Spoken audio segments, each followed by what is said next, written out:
Okay, we know that A is equal to 3. So wherever I see an A, I'm going to put a 3. And I know that B is equal to 2. So I'm going to put a 2 in place of the B's. But maybe even before that, I deal with the negative exponents, which is really just the A's. And there's this property for negative exponents. So the 10s and the 5 are not moving. The B's are not moving because they all have positive exponents. But when our exponent is negative, it is not, I always say that the exponent is not, the power is not happy in its current location in the fraction. It's negative, it's sad, it's depressed. So to make the a to the negative 4 be happy, we're going to put it in the bottom part, in the denominator of the fraction. And just by crossing over the fraction line, it loses that negative, like the negative exponent can't make it across the line. It gets mashed into it. So that a to the negative 4 becomes an a to the positive 4. And then the same thing will happen with the a to the negative 2. It is, the a is negative. It's not happy where it currently is because our exponent is negative. So it's going to cross over and go up into the numerator. And again, it's crossing that denominator, or the line, that thin line between the numerator and the denominator. And it has to, by crossing it, it loses its negative sign. And then we'll put in the 3's for A's and the 2's for B's. So now we have 10 times 3 to the 2 times 2 to the 5. And that is going all over 5 multiplied by 3 to the 4 times 2 to the 3. And then I'll bring my calculator up and I'll do my multiplication for the exponents. So 3 to the 2, that would be the next step we would do. 3 to the 2 is 9. So we have 10 times 9 times, and then 2 to the 5th, which 3 squared equals 9. 2 to the 5th is 32. All over 5 times 3 to the 4th is 81. And 2 to the 3rd is an 8. And then I would multiply 10 times 9 times 32. 10 times 9 times 32. And I get 2088. Maybe if I had space, which I don't. 2008. 2,880. There we go. I had the right number. I didn't say the right thing, though.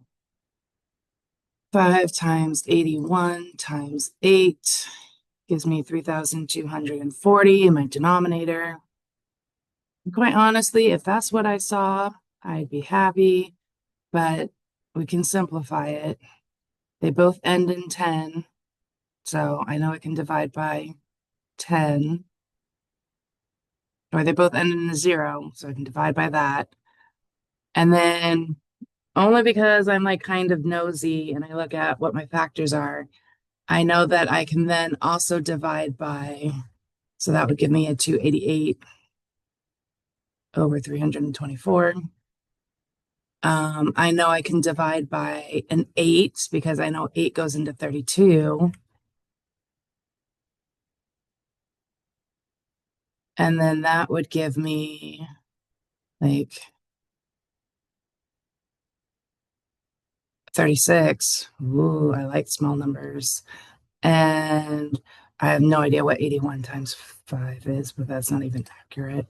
324 divided by 8 Oh, wow.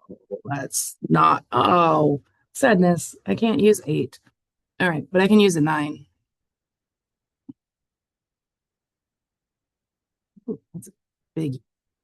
All right, we'll use 9. And Control Z, eraser. All right, we'll divide by 9. Divide by 9. I didn't divide by any factors of 9 with my 10. All right, let's try that again. 288 divided by 9 is 32. 324 divided by 9 is 36. And then divide by 4 because I know 4 goes into both of those. 32 divided by 4 is 8. 36 divided by 4 is 9. And we are done. Thankfully, for the ones with M and N, it's a whole lot easier. There's no fraction, but the process is still going to be the same. We're going to replace M with a 4. So we get, I'm going to start way up here, 3 times 4 squared plus, and then N is with a -1, 5 parenthesis -1. That's the important thing, though, is that we're putting -1 in a parenthesis. And then we have minus back to our M of 4 being raised to the -2.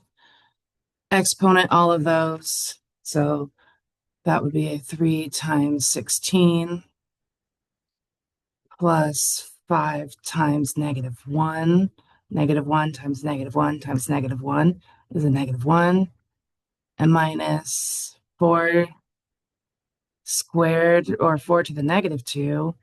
4 raised to the -2 is a 0.625. Is that the right number? 0.065. Okay. And then I have multiplication. So 3 times 16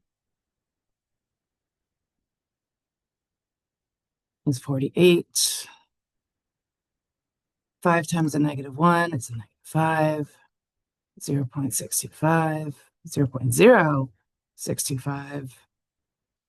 Do all the subtraction and you get the final answer, which I'll leave you all to figure out what that is because I can't give all the secrets. So, all right. All right. It's going to process and I will send it to you.